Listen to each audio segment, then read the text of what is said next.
Nabi Yusuf Ustaz tadi bagus itu pendidikan. Ketika Nabi Yusuf menyampaikan mimpinya itu berarti sangat dekat itu sama bapaknya Ustaz ya. Gimana caranya zaman sekarang ini Ustaz supaya anak bisa dekat gitu? Bagaimana cara mengaplikasikan sifat Nabi ini ke anak-anak kita sekarang ini Ustaz? Ya. Yang susah sekali kalau kita ngobrol ini kita ngobrol sama anak susah terbuka itu Ustaz. Ayo megang HP itu Ustaz. Begini Bang, yang namanya anak dengan orang tua itu kan satu bedanya. Orang tua pernah jadi anak-anak, anak-anak belum pernah jadi orang tua. Benar. Nah permasalahannya adalah orang tua yang pernah jadi anak-anak tidak mau menurunkan pikiran. Dia inginnya anak-anak mengikuti pikirannya, padahal anak belum pernah kolot. Kan gitu. Nah, jadi kalau saya melihatnya begini Pak, kenapa kita kadang-kadang miskomunikasi dengan anak? Karena kita selalu menggunakan pikiran orang tua. Gitu. Nah, ketika menggunakan pikiran orang tua, padahal anak kan belum pernah jadi orang tua. Hukum anak maka tidak berbicara seperti itu. Nah, makanya untuk membangun kedekatan itu salah satu diantaranya adalah menggunakan bahasa anak. Kan dalam bahasa hadis Nabi itu alimunna ala qadri uqulihim. Ajari anak-anak, ajari manusia itu ala qadri uqulihim, sesuai kadar kemampuan anak. Nah, anak dewasa SMA dengan anak SD kan beda. Maka cara ngajak ngobrol dengan anak-anak anak muda itu kan pakai bahasa anak muda, nggak bisa pakai bahasa kita. Kalau bahasa anak muda sekarang Bang misalnya kan gini, delete, set up kan gitu. Kan bahasa gaulnya kan beda dengan bahasa kita waktu masih gaul kan begitu. Nah, maka ketika kita mau berkomunikasi dengan mereka, gunakan bahasa mereka. Kalau anak-anak kecil kan bahasa anak kecil. Nah, saya contohin Bang. Ini ketika Abang masih punya anak yang usia 2 tahun. Kan bukan anak nyontok ke Abang. Tapi Abang mengikuti pola komunikasi anak. Anaknya kan cadel Bangnya, rumah. Kan lain budak anu kudu jelas, tapi Abang anu kecadelan. Cini-cini kan menyebutkan sini. Nah, itu kan berarti salah satu variabel, salah satu faktornya adalah bagaimana menurunkan bahasa. Itu. Nah, yang kedua, kalau kita coba cermati lagi dalam keseluruhan Al-Quran, sebenarnya peran bapak itu jauh lebih dominan ketimbang ibu. Ibu itu pelaksana tugas. Benar.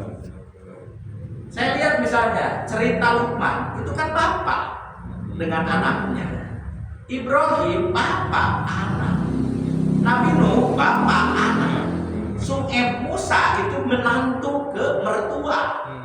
Jadi rata-rata itu dominannya adalah dialog antara bapak dan anak.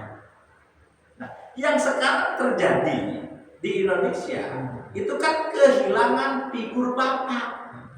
Istilahnya kader apa saya lupa lagi. Kan itu masalah gitu. Nah, di sini sebenarnya tentu kan kalau untuk urusan teknis kadang-kadang kita memang inilah Bang, misalnya kita jalan-jalan sama anak kan selalu menggunakan cara pikir kita, sehingga ketika ini yang tidak nyambung wae kan gitu, karena tidak nyambung wae tentunya orang kesel kan gitu. Nah, tapi kalau menggunakan bahasa mereka, apa keinginan mereka? Oh, keinginan mereka seperti ini, bahasanya seperti ini. Yuk bareng-bareng ngobrol kan begitu. Atau ngobrolnya sambil jalan-jalan.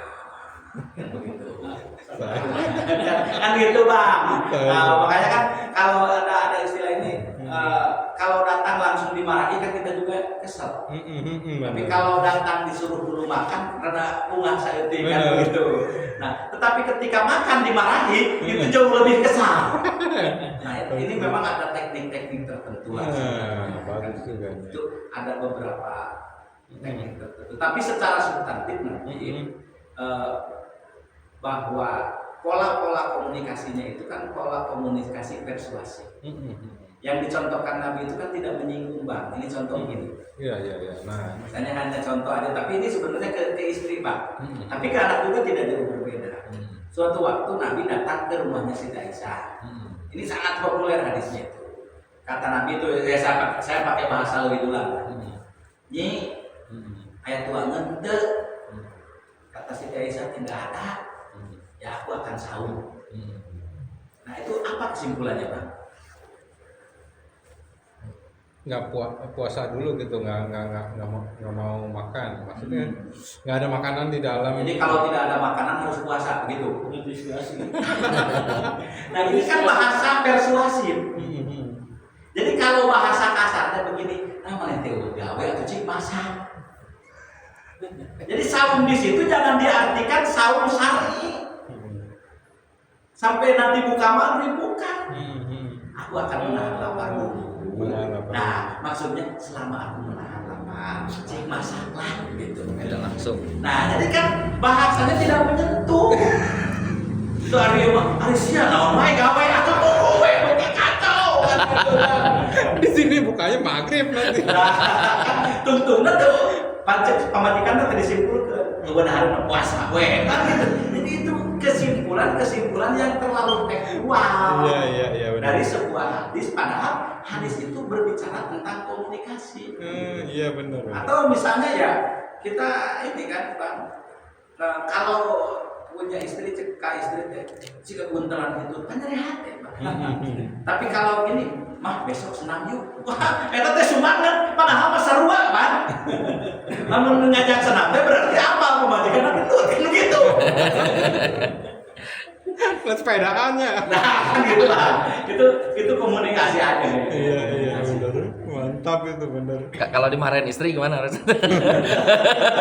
Kurangnya sarua. Ya itu saya pikir menyamakan frekuensi ya, menyamakan frekuensi. Makanya pola-pola komunikasi Rasul dari suami kepada istri kepada suami, nanti dari orang tua kepada anak. Termasuk kan model kata Rasul, jangan engkau sakiti dia kepada anak kecil Pak, yang ngompol. Itu kan Rasul minjem bayi ke orang yang punya bayi, digendong, lalu ngecower. Oleh si ibunya kan ke Rasul masuk sopan, direbut. Maka kata Rasul itu, bajuku bisa dicuci, tapi hati yang terluka itu sangat sulit untuk ditambah. Karena itu kan bahasa tubuh, bahasa komunikasi yang sangat. Gitu Pak. Mantap. Nah,